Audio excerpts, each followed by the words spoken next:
శ్రీమాత్రే నమ. జయ గురు దత్తాత్రేయ నమ. ఈ వీడియోలో మనం వృషభ రాశి వారు అదృష్టవంతులుగా మారాలంటే ఏ జాగ్రత్తలు తీసుకోవాలి, ఏ దైవాన్ని పూజించాలి, ఎటువంటి నియమాలు పాటించాలి అన్న విషయాన్ని శాస్త్రీయ పద్ధతిలో వివరించే ప్రయత్నం చేయడం జరుగుతుంది. మరి వృషభ రాశి కంప్లీట్గా ఇది భూతత్వ రాశి, అలాగే స్త్రీ రాశి మాట. రాశులు మనకి 12 రాశుల్లో 6 రాశులు స్త్రీ రాశులు, 6 రాశులు పురుష రాశులు ఉంటాయి. ఇందులో వృషభం స్త్రీ రాశిగా నిర్ణయించడం జరిగింది. అలాగే ఈ రాశికి అధిపతి అయినటువంటి శుక్రుడు, అలాగే శుక్రుడికి అధిదేవత అయినటువంటి లక్ష్మీదేవి, ఇదంతా కూడా స్త్రీల యొక్క ఆధిపత్యంతో నడిచే రాశి అవటం వల్ల ఇది లక్ష్మీప్రదమైనటువంటిది. అందుకనే ఈ రాశిలో జన్మించిన వారు స్వభావసిద్ధంగా ఒక స్థిరపడినటువంటి ఉన్నత స్థాయి కుటుంబంలోనే జన్మించడం జరుగుతుంటుంది. అంటే కాలానుగుణంగా ఎత్తుపల్లాలు రావచ్చు, కానీ ఇప్పుడుగా వీళ్ళు పుట్టినప్పటికైనా కాకపోయినా గతంలోనైనా ఒక ఉన్నత శ్రేణి కుటుంబానికి చెంది ఉంటారు.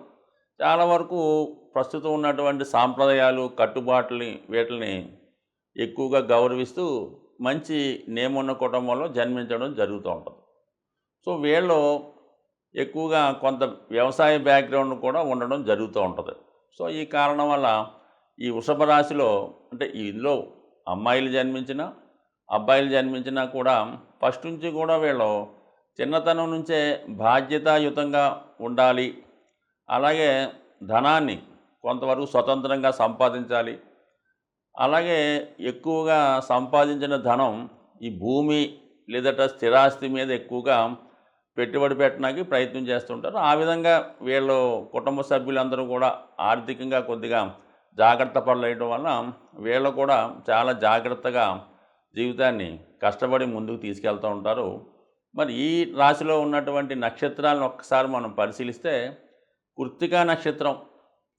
సో ఈ కృత్తిక, రోహిణి, మృగశిర, ఈ కృత్తికా నక్షత్ర జాతకులకు ఎలా ఉంటుందంటే, ఈ నక్షత్రానికి ఈ సుబ్రహ్మణ్య స్వామి అధిదేవతగా ఉండడం, అగ్ని అధిదేవత అవడం వలన వీళ్ళు తొందరగానే ధన సంపాదన చేసే ప్రయత్నం చేస్తూ ఉంటారు. అలాగే ఒక గృహం కట్టుకోవడం కూడా ఇంచుమించుగా 26-28 సంవత్సరాలకే బాగా స్థిరపడి మరి సంపాదించే స్థాయికి వచ్చి వివాహం కూడా తొందరగానే జరిగి సెటిల్ అవ్వడం జరుగుతుంటుంది. సో వీళ్ళు మంచి అదృష్టవంతులుగా ఉంటారు. ఎందుకంటే వీళ్ళకి రవి దశలో ప్రారంభం అవుతుంది కాబట్టి చాలా యాక్టివ్గా ఉంటారు. దాని తర్వాత చంద్రుడు, దాని తర్వాత వచ్చినటువంటి కుజుడు, అదొక 17 సంవత్సరాలు, ఇదేమో ఒక 2.5 సంవత్సరాలు కాబట్టి ఇంచుమించుగా 20-21 సంవత్సరాలకే విద్య కంప్లీట్ అయిపోయి దాని తర్వాత వచ్చినటువంటి రాహు దశలో చాలా వరకు మరి విశేషమైనటువంటి గ్రోత్ ఈ వృషభ రాశి వారికి కనబడుతూ ఉంటుంది. ఎందుకంటే ఈ వృషభ రాశిలో వారికి రాహు ఇదే రాశిలో ఉచ్చి పొందుతూ ఉంటాడు. అలాగే వీళ్ళకి 4వ రాశి స్థిరపడే రాశి కూడా రాహుదేశ అవ్వటం వల్ల ఏదన్నా ఈ రాశిలో జన్మించినటువంటి కృత్తికా నక్షత్ర జాతకులు జీవితంలో తొందరగా సెటిల్ అవ్వడం జరుగుతుంటుంది. దాని తర్వాత రోహిణి నక్షత్రం పేరులోనే రోహణం అంటే ఎదుగుదల, ఉన్నత స్థాయికి రావడం జరుగుతూ ఉంటుంది. సో ఈ కారణం వల్ల వీళ్ళు చంద్రమహాదశలో జీవితం పుట్టడం జరుగుతూ ఉంటుంది. చంద్రుడు ఇంచుమించుగా 10 సంవత్సరాల దశ ఆ పుట్టిన దాన్ని బట్టి ఉంటుంది. దాని తర్వాత వచ్చే కుజుడు కూడా 7 సంవత్సరాలు, 17 సంవత్సరాలు. దాని తర్వాత రాహు రావడం జరుగుతుంటుంది 3వ దశగా. సో 3వ దశగా రాహు రావడం వల్ల ఏంటంటే అప్పటికి ఇంకా పూర్తిగా వీళ్ళు జీవితంలో అప్పుడే ఇంటర్మీడియట్ ఆ స్థాయికి రావడం వల్ల ఆ టైంలో మరి వీళ్ళు తీసుకునే క్రమశిక్షణ మీద, పెద్దవాళ్ళు తీసుకునే జాగ్రత్తల మీద ఆధారపడి ఉంటుంది.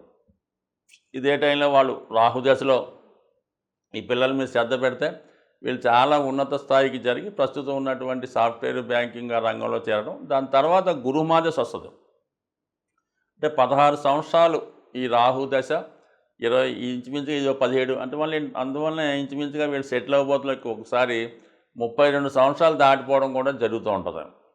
వివాహం కూడా ఇంచుమించుగా గురుదశలోనే స్టార్ట్ అవుతుంది కాబట్టి మరి ఎక్కువగా ఇందులో పుట్టినటువంటి అబ్బాయిలకైతే మాత్రం కొద్దిగా లేటు వివాహమే అనుకూలించే అవకాశం ఉంటుంది.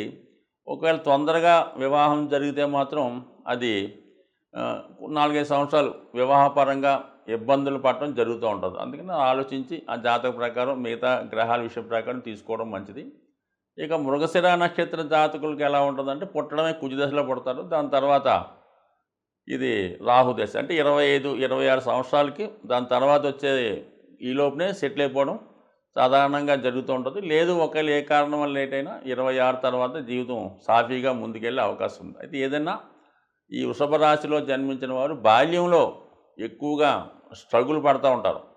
అంటే ఇంచుమించుగా ప్రతి వాళ్ళు కూడా beginning of the life struggle ఉంటుంది. దాని తర్వాత మరి మంచి ఉన్నత స్థాయికి వెళ్ళడం జరుగుతూ ఉంటుంది కామన్గా.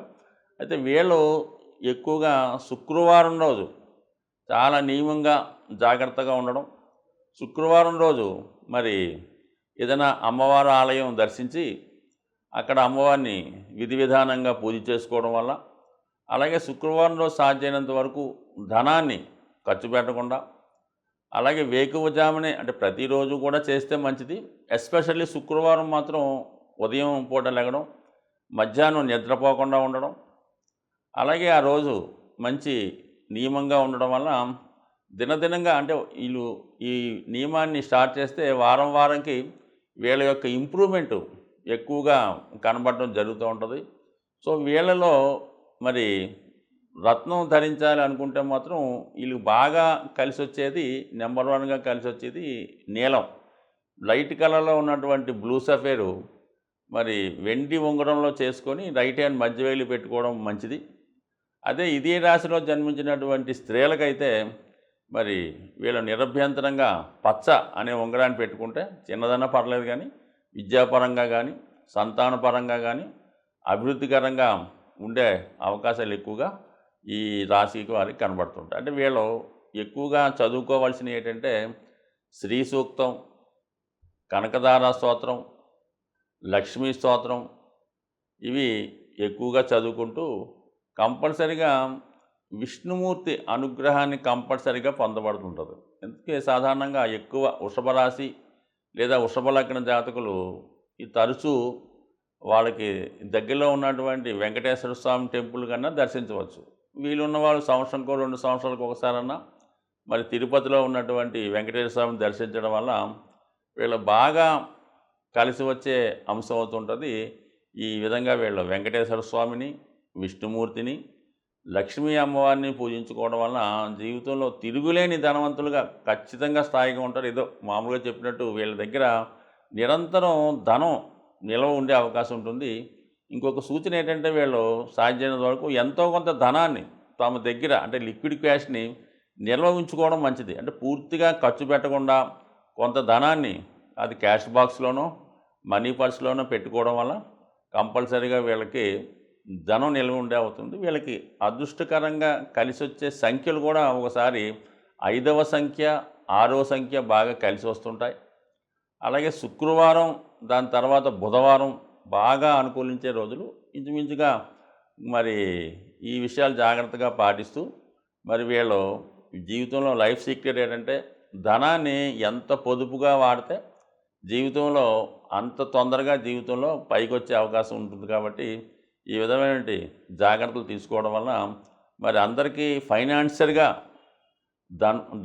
ఫైనాన్షియల్గా అంటే అందరికీ డబ్బులు ఇచ్చేవాళ్ళుగా వీళ్ళు ఉండే అవకాశం ఉంటుంది. సాధారణంగా మనం ఈ గోచార ఫలితాలు పరిశీలించినప్పుడు వ్యక్తిగతంగా వారి వారి రాశులను బట్టి కాకుండా సహజంగా ఏర్పడే కొన్ని గ్రహాల కలయికలు జాతకులు అందరి మీద ప్రభావం చూపిస్తూ ఉంటుంది. అంటే సహజ రాశి చక్రం అయినటువంటి ఉంటుంది. అంటే అది మేషం లగ్నంగా తీసుకొని 12 భావాలు లెక్కేయడం జరుగుతూ ఉంటుంది.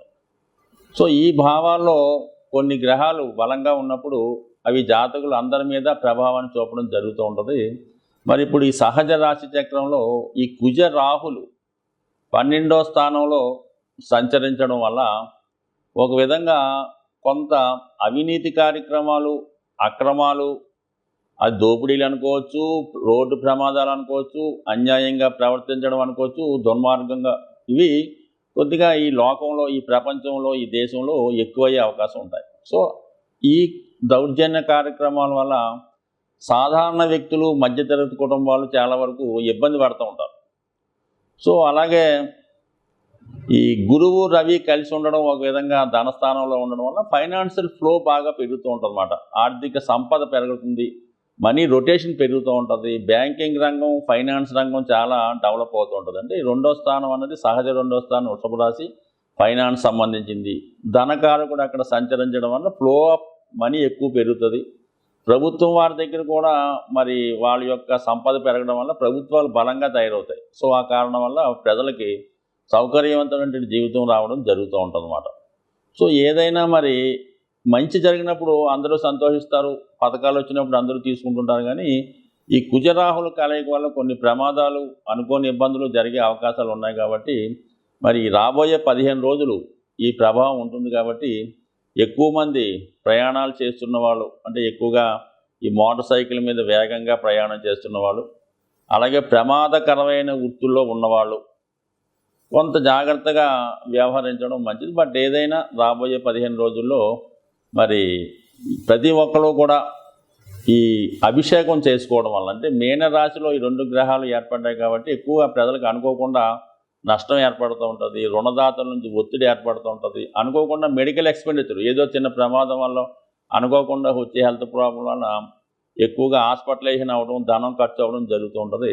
అంటే ఈ ధనం ఖర్చు అవ్వడం కంటే మనకి ఎక్కువ మోసం రూపంలో పోతుంటుంది. ఏదో చిన్న హెల్త్ ప్రాబ్లం ఉంటుంది, దాన్ని ఏదో పెద్దగా చెప్పి ఒక 1000 రూపాయలతో పోయేదానికి ఒక 10,000, 1,00,000 రూపాయలు కూడా ఖర్చు పెట్టించవచ్చు. ఇటువంటి వాటి నుంచి తప్పించుకునే ప్రయత్నంలో మరి ఎక్కువగా ఈ రాహువుకి కుజుడు జలతత్వంలో కలిసి ఉండడం వల్ల మీరు లక్ష్మీ నరసింహస్వామి దేవస్థానం, మనకి యాదగిరి గుట్ట, అలాగే మంగళగిరి, మరి అలాగే సింహాచలం వంటి ఈ లక్ష్మీ నరసింహస్వామి దేవస్థానంలో లోకల్గా ఉన్నటువంటి టెంపుల్ ఏమన్నా ఉంటే అటువంటి టెంపుల్లో విధి విధానంగా మరి స్వామికి పానకంతో అభిషేకం చేయడం వల్ల కానీ, లేదంటే పానకం నైవేద్యంగా పెట్టడం వల్ల, ఇవన్నీ కుదరని వాళ్ళు ఇంటి దగ్గరే మరి లక్ష్మీ నరసింహస్వామికి పానకాన్ని నైవేద్యంగా పెట్టడం వల్ల ఇటువంటి విపత్తుల నుంచి తప్పుకునే అవకాశం ఉంటుంది. స్వస్తి.